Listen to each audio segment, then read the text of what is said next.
Good morning. It is July 23rd, and this is an Oasis watering hole.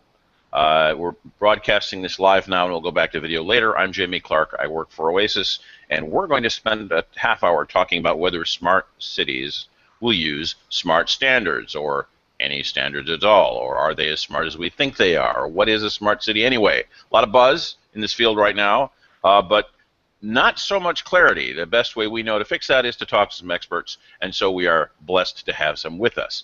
If you look down at the bottom of your screen from left to right, let me introduce three people, Alex Stiebler, Dan Palmer, and Melissa O'Mara, starting with Alex, who is with Siemens. Alex, what brought you to this smart cities thing anyway?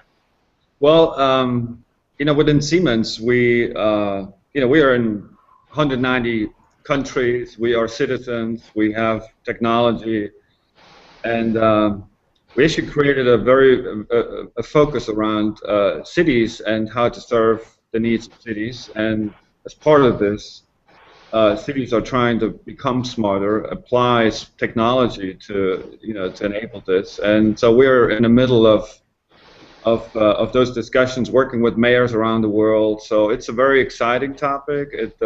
People move into cities, and that's why we're in the middle of it. Excellent. And standards have not been totally left out. Let me also introduce Dan Palmer, who is from the British Standards Institute, who has been very active. Dan and the BSI both in this field. Dan, what's the picture from your end? So, we were asked to look at smart cities from the perspective of the UK government. They commissioned us to do a study on where standards could be needed. And we started out with the view, before we looked at it, that there was going to be mainly issues around interoperability of data and systems. And then when we started talking to people in cities, we found actually there are all these organisational problems and issues around the citizen and the consumer and privacy and all sorts of issues that weren't actually specifically technical issues, but were barriers to smart cities getting off the ground in the UK. Excellent, and we'll be talking about some of that.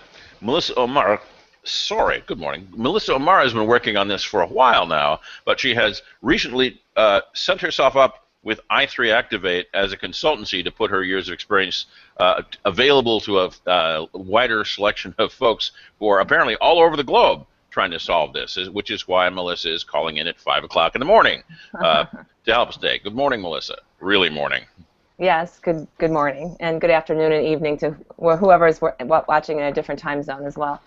Yeah, so I have been in this space. I kind of came into this from a technology background from IBM before it was called Smarter Cities and Smarter Planet. I was working on intelligent water management and intelligent building, trying to work with the team there to determine should we move into those spaces as a company, we being IBM at the time, and looking at would we help our customers innovate in these areas? Innovation that matters was sort of the theme in those days.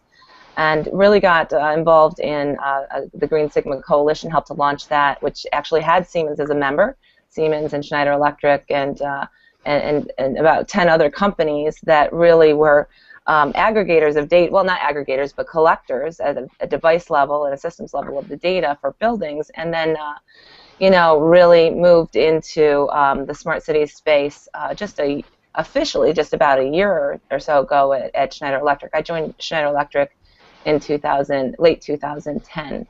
So really to lead their high-performance green building space.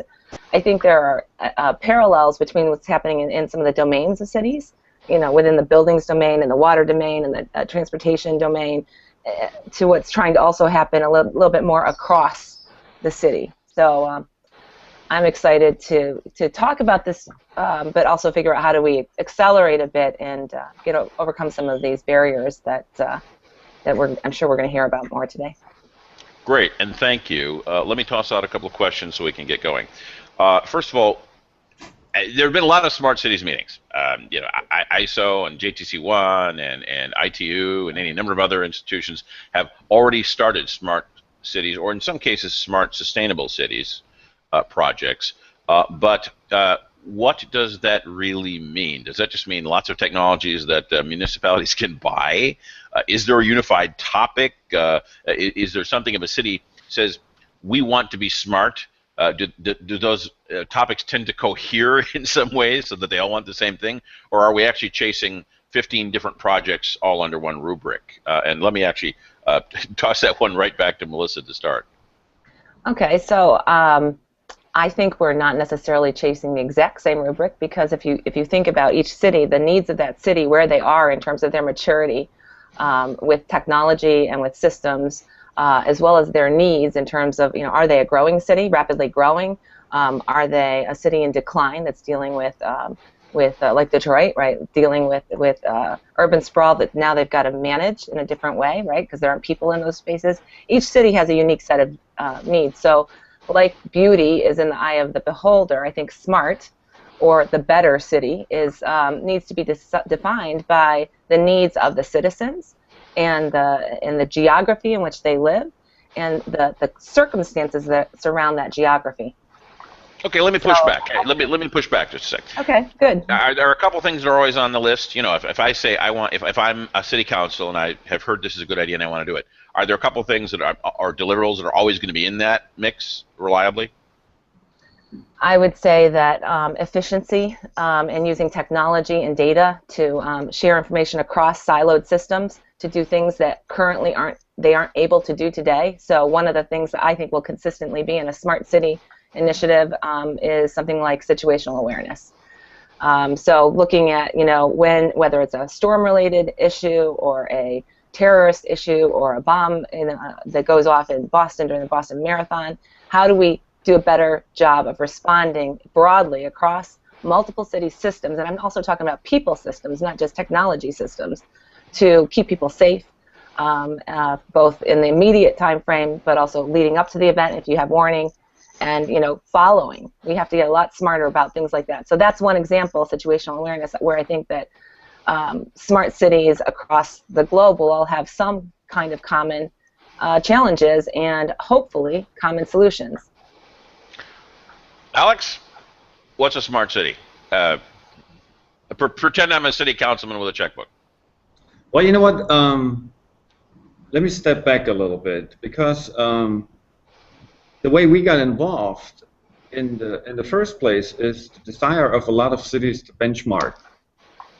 They don't necessarily start first with how can I be smarter and better. They want to know, how do I compare against other cities? And we help them in with some index work around the Green City Index to compare themselves to other cities alongside certain categories. And just the comparison of those cities created a lot of ideas on what are the areas that need improvement, right? What are the technologies that can be implemented? And so this way we came kind of to the gist of it, where you could address certain cities' specific needs based on their experiences, based on their learnings, a benchmark.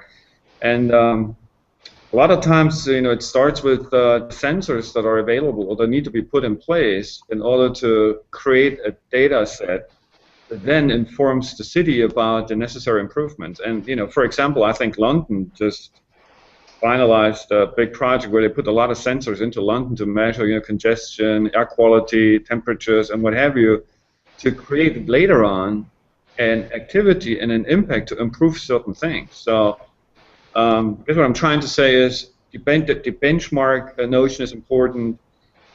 Integrating and establishing the sensor network to measure, and then create the data analytics on top of it to create improvement measures that then you can see back in your data in terms of improved KPIs. Yeah, closer to where I am in San Diego, we have a huge comic book convention every year, and I was just reading the news from Comic-Con that if the free software people are putting up signs basically saying San Diego is full of cameras now, so everybody should wear a mask for the whole week of the conference. Good luck with that. Yeah. Dan, I'd look you in the eye and say, tell me if there's such a thing as a smart city or what it means, and I could keep a straight face if I didn't know you'd already written extensively on the topic. So What do you got? How can you help us with this one? Well, so I mean, I suppose the way we look at it is there's a common set of problems and challenges that cities face, and in the UK, if you look at the cities, they've pretty much all facing reducing resources. They're facing increased pressure on resources for aging population. They need to reduce energy consumption. They need to reduce their carbon footprints, so on. They've also so they've got this challenge on resources, and they've also got a need for delivering better services to their citizens, sort of better, more targeted services. And I suppose information and increased use of data to ensure that services get targeted at the right point is probably one of the only solutions cities can look at to get them through the problems they're facing. So I suppose what we see as a smart city would be, it's about the right information getting to the right people at the right time so that cities can make the right decisions. And that then allows them to do things like improve their services in a range of different ways, sort of whether it's about emptying bins when they're full, or whether it's about allocating parking spaces and pre-allocating parking spaces to reduce congestion. You've got a range of things that could be done better if the information is provided to the people who are making the decisions, or the systems that are making the decisions. So chips and networks are cheaper than they used to be, and maybe we can do what we have to do a little more efficiently, taking advantage of that then. Yeah, I think so. And with the Internet of Things coming and the increased processing power, you've got the opportunity to make better use of information. Okay, but let me. It's not an end in itself. It's really just a means to an end to let cities deliver their own objectives in a better way, and it really starts from what the city's trying to achieve, rather than from a need to become smarter as a goal in its own right. Melissa, you had something? So yeah, I just wanted to say, and I think what this smart city concept and the solutions that are trying to be born, and they are being piloted in different cities around the world, are also aiming at is not necessarily to make the city smarter, but to have citizens and people that play a role in the cities be able to make better decisions and make it easier for them to make the right decisions, whether they're public workers, whether they're residents, and they can make a better decision on how to commute to work because it benefits them, as well as it ends up benefiting the city and the goals that the city, whoever quote unquote the city is, right, the mayor, the city council, but also there's always a collective core of people around a city that are connected and leading the thought around what will Syracuse, New York, be known for. So helping them to, Syracuse, that's kind of where I'm from, to make better decisions and engage citizens in the process and help make it easier to be sustainable or easier to be whatever the goals of that city are, to host the next big event, those kinds of things. Melissa, you bring up a good point, which is that we're dealing not only with the possibilities of the IoT and the challenges in funding and that Dan was alluding to, but also we are having descend on us a greater citizen expectation of participation in government and openness of government, and so we have a lot more data to pull in and send out than we used to as a government. And I assume that when cities like Shanghai and closer to you, Dan, Birmingham, go out with a big, push and say we are going to be a leading smart city and this is a core part of our policy, that part of what they're feeling is that need not only to be efficient and sustainable, but also to respond to some of that data openness. Which takes me to another point. Back in the bad old days when XML and stuff like that was emerging, one of the things we spent a lot of time in as a standards body at Oasis was service-oriented architecture, and the idea that we would actually have a bunch of Lego blocks out there as services that would play together and not just be isolated. And we made a big thing at the time of policy governance. I think we were right, and I think over 20 years it's proved to be true. But there's always that question underneath all the Lego blocks and all the toys and chips. Do you have to have policy governance practices? How much of this is an IT policy thing? And I'm actually going to turn to Dan first on that question. So I think you do need some sort of a governance framework for it. Part of it's about systems architecture and so forth, but I think a lot of it is actually about organizational behaviors as well, and the way the city is managed. Sort of cities. I mean, again, when we started talking to cities, I think we started from a naive assumption that the city council has a lot of control over what happens in the city, and most city councils said that wasn't the case at all. Actually, they influence what happens in the city, but they don't control it. And the you look at the city council, they've got private sector delivery partners, they've got national agencies delivering services into the same city, they've got businesses, they've got citizens. The people involved in making anything happen in the city are a range of different stakeholders. So when we started, actually the first standard we've developed in the area of smart cities it's called PASS 181. It's a smart city framework for how to sort of organize smart city projects. It's actually based on one of your OASIS standards, the transformational governance framework, and but it's sort of adapted to how would you do that in a city. And it sort of sets out, some principles that cities need to follow around, if it's going to be a smart city, it has to be visionary, so it has to start from a clear view of what the city is going to do. It has to be citizen-centric. It has to be digital, so it's making use of the right information, and it has to be open and collaborative. And you need to organise all these things as much as you need to organise the information sharing platform, because the organisational barriers to making things happen are probably greater than the technical barriers. The technical solutions aren't actually, obviously technical solutions can continue to be developed, but you can buy a lot already and implement it now. It's that the cities don't know how to deliver the smartness that they're going to rely on. So that first British standard is actually something of a policy governance approach, I think, if I'm hearing you right.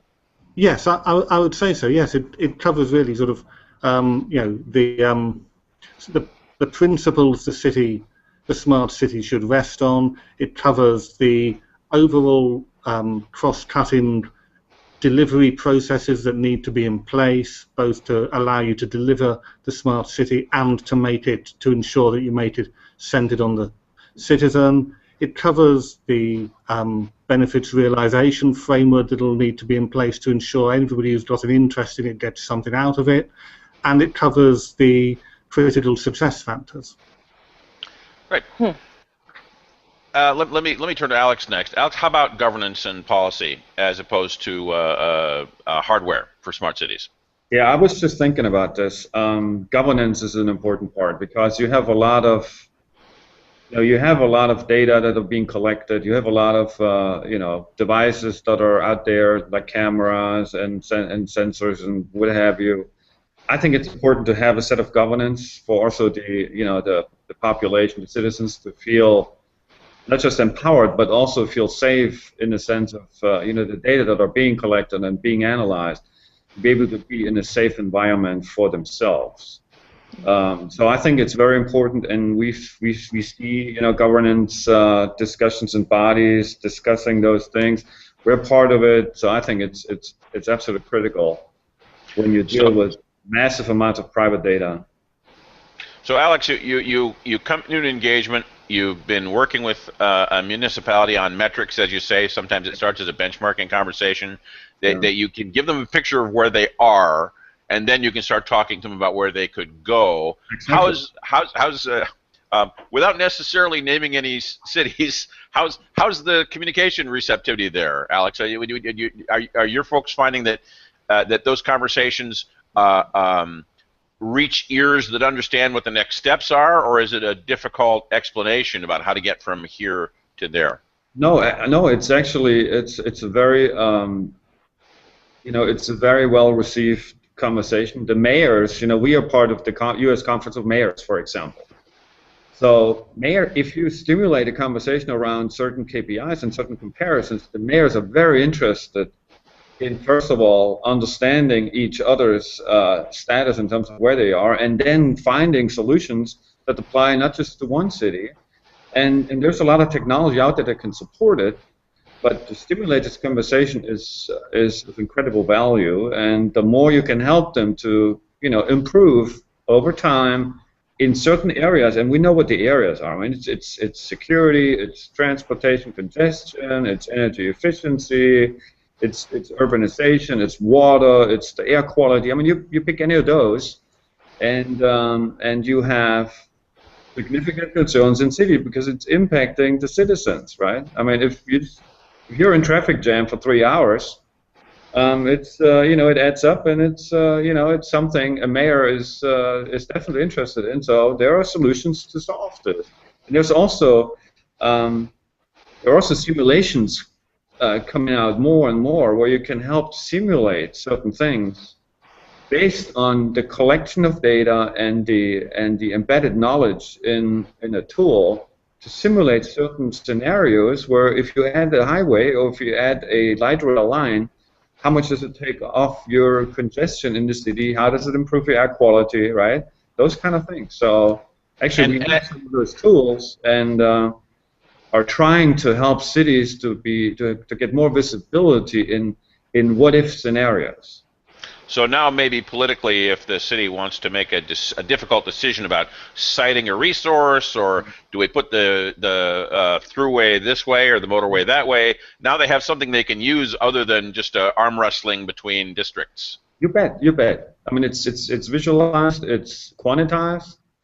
There are KPIs in place. There's data that's backing it up, empirical data. It's not just theoretical data, and it stimulates a better conversation versus a political conversation, right? It becomes a factual-based scenario planning versus, I need to do this, and if I don't get this, I don't get reelected. So it's very helpful to a lot of cities, and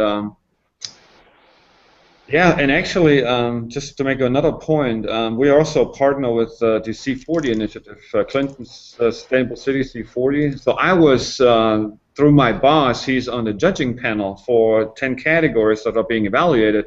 So he threw it over the fence to me and said, "Can you look at this? Let me know what your impression is." The amount of smart city activities and citizen engagement in those projects is just amazing. It is amazing how certain cities are in the position to to bring in their citizens, inform the citizens, have a complete transparent view of the data, and focus on the things that are much important and very important to their cities and their citizens. So it's incredible. Melissa, policy, governance, and IT, absolutely essential, tough sell to the city, baloney, all of the above? All of the above, no. Absolutely important on so many different levels in terms of policy and governance. Think of a city government as an analogy to a private sector company with lots of departments, with departmental budgets, with departmental sort of pecking orders, and think about then think about the backlog that a lot of these departments have in terms of maintenance, in terms of the kinds of things that they'd like to be able to do. And the people that have worked there for 20 or 30 years. And so, I agree with Alex that at a mayor level and a city council level, this is a very sexy conversation to have, because cities are looking at how do I compete on a global scale for business, to move there, to retain business, to stay there, for citizens to want it to be the best place to live, or the best place to live, work, and play, which is much more of what people are talking about now. Agree, at that level it's very sexy, but when you begin to get into the actual, well, what are you going to implement, and where will you get the budget from that from? And it happens to cross multiple departmental budgets that have a tendency to, just like in a private sector company, you know, maybe they've got an incremental budget, if they're lucky, of 1.5% per year. I don't know.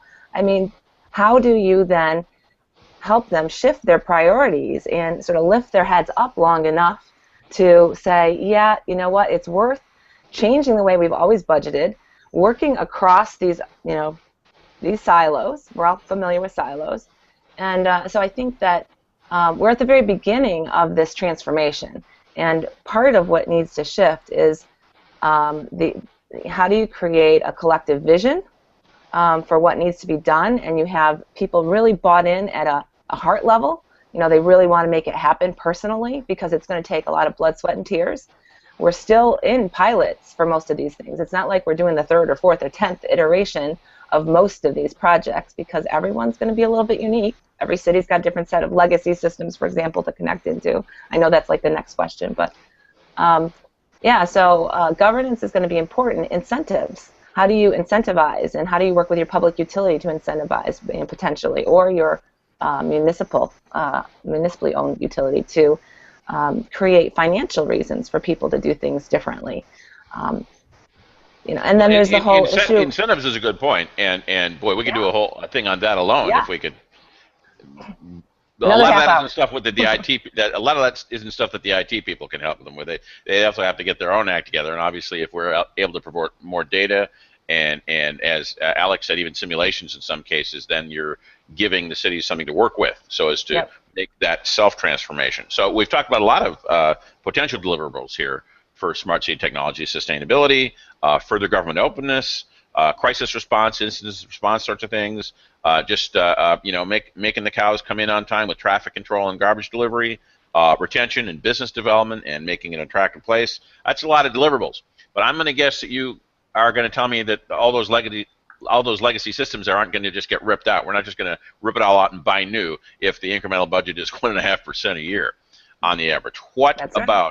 What about those legacy systems? Are we going to build somehow on top of what we have? And that'll be our last question. Alex, how about legacy? Absolutely, we will, and we will add new technology to augment it, right? And this collectively will help to gather the data, to make the information visible, transparent, and inform, you know, where improvements need to be made. But it's clear, and the legacy systems will be out there. There'll be upgrades, there'll be augmentative solutions that will be implemented, but absolutely, I mean, you can't just rip everything out. That is economically impossible, infeasible. And even the upgrades, like Melissa says, even the upgrades and the additions take strong leadership. I mean, without strong leadership and creative vision, you find your barriers pretty quickly, and the most successful cities these days, you will find are the ones with the most energetic and creative and strongest mayors, like London, New York, and you name it. Those are the cities where things happening, because the leadership also takes it on and has personal interest and responsibility and feels empowered to push things the way they need to be, and they create the community of like-minded, and to create the support in the public and in the private environment, create public-private partnerships to help them out. It's not all about city budgets. It's how can you bring in private interests and investments to help the city improve. So, like Lisa said, you bring in more investments. You bring in, more citizens. The citizens are happier. They feel they love their city. They want to live in the city, and you create this community feeling that is not possible without the help of private enterprises. That's a hopeful note. Okay, wrapping up, Melissa, how about that legacy stuff?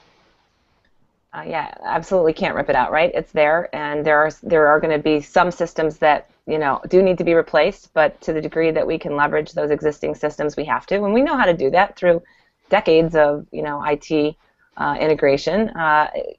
At least most of those systems have some semblance of openness. The bidirectional, can those systems then act on input from a higher level? That's another question, and that can sometimes be a barrier. But we will have to work with existing systems. So okay. Absolutely. Good. Glad to hear it. Dan, I'm going to go out on a limb and say that if you're Tianjin and you're building out from fresh, you're in a different situation than if you're in Manchester, and you have the benefit of having tried to do this years and years ago, but now some of that legacy stuff is older automation. What's it look like from that end?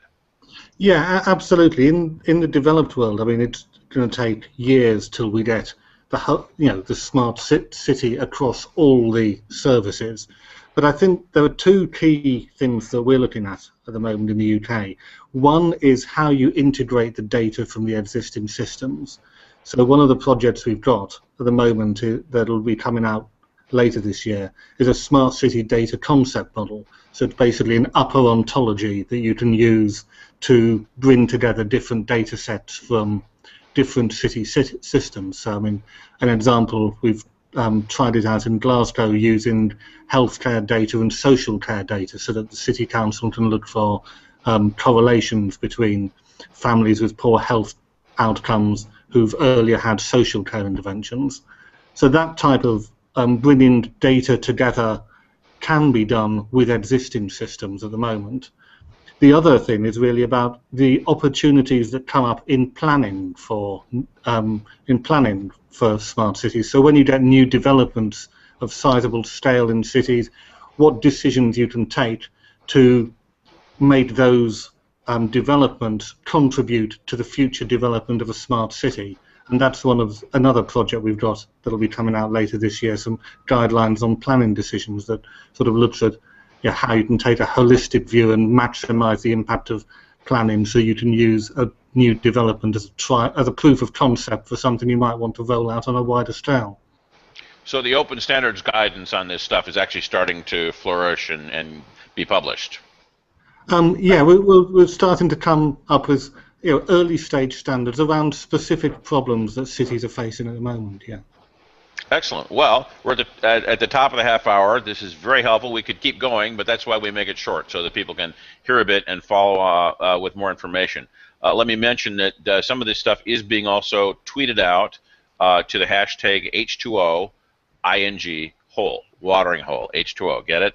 And so we'll put a couple of the references to the stuff that you folks have done into that Twitter stream as well at the end of this conversation. I'm going to stick around. Those of you who are on Twitter are welcome to stick around for a little while after we close to continue the back and forth in Twitter if you wish. Let me thank again Alex Stiebler from Siemens, and Dan Palmer from British Standards, and Melissa O'Mara from i3 Active. Any last words from you guys, starting with Alex?